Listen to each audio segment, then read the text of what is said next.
Shalom Yeladim. Let's continue Parshat Matot.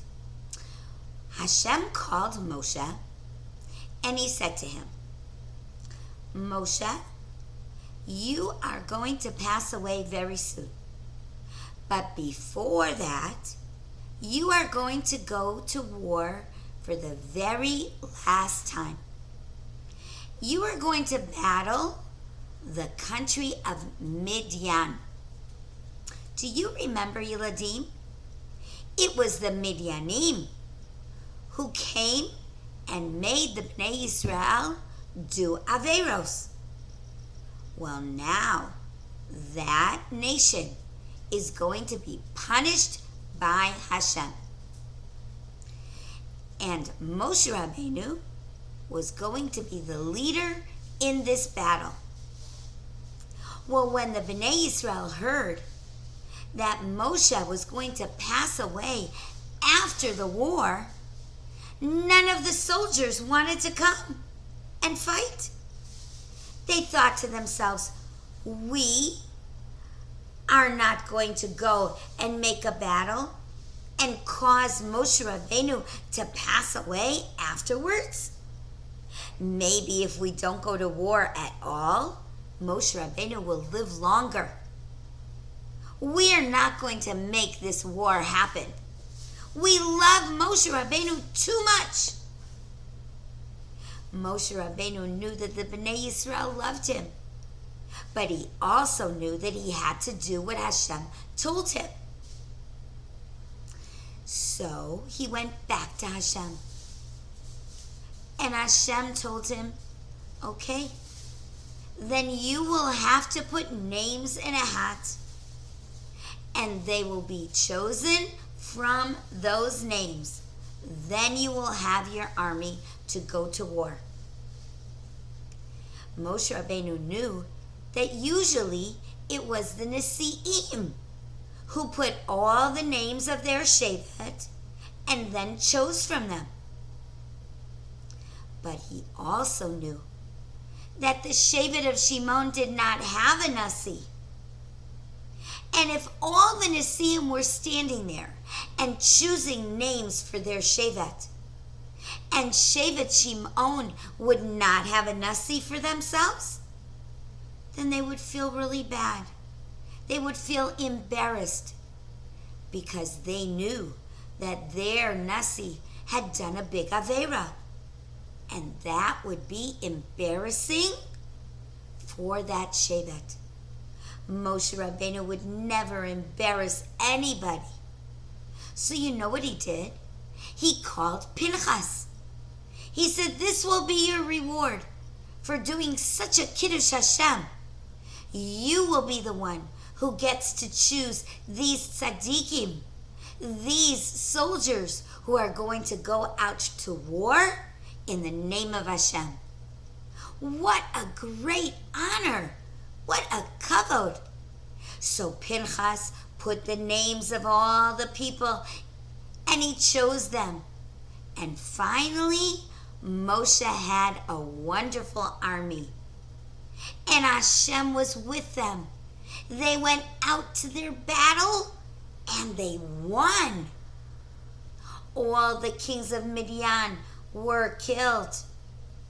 And guess what? Even Bilam the magician. What was Bilam doing in Midian?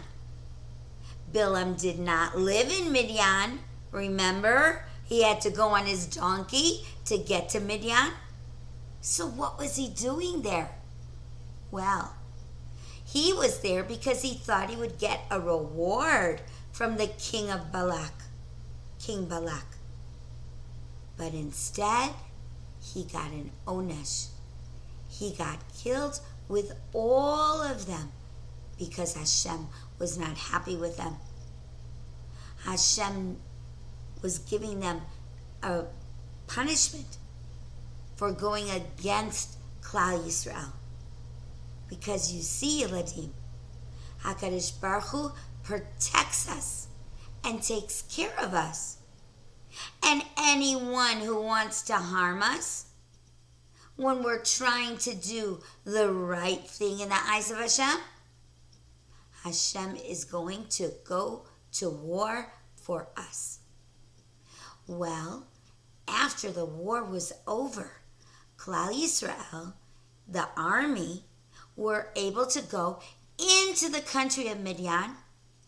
They were able to take anything that was left over, whether it was jewelry, whether it was dishes, whether it was animals, and even people were able to be taken as servants back to the camp.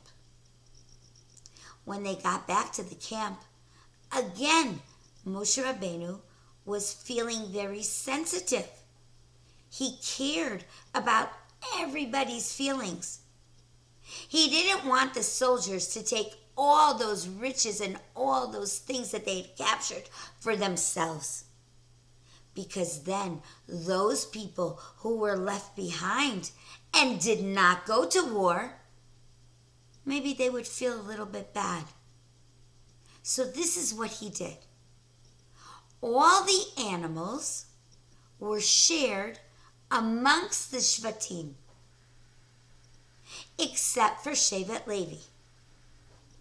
Then those Shvatim who received the animals needed to give some to the Shevet of Levi, to the Kohanim and the Leviim. And then all the rest of the jewelry and the dishes were left as a reward to the soldiers who went out to war and risked their lives in the name of Hashem. This way, everybody got something. The Klal Yisrael who were left behind, they got animals. The Kohanim and the Leviim got animals. And the soldiers got rewarded with all the rest of the things that they brought from war. What an amazing miracle, Nes, Hashem made for the Bnei Yisrael. They were very, very small in their army, not very many in numbers, but they were able to be victorious. They were able to win over the mighty army of Midian. How amazing. We're going to continue this Parsha in our next video.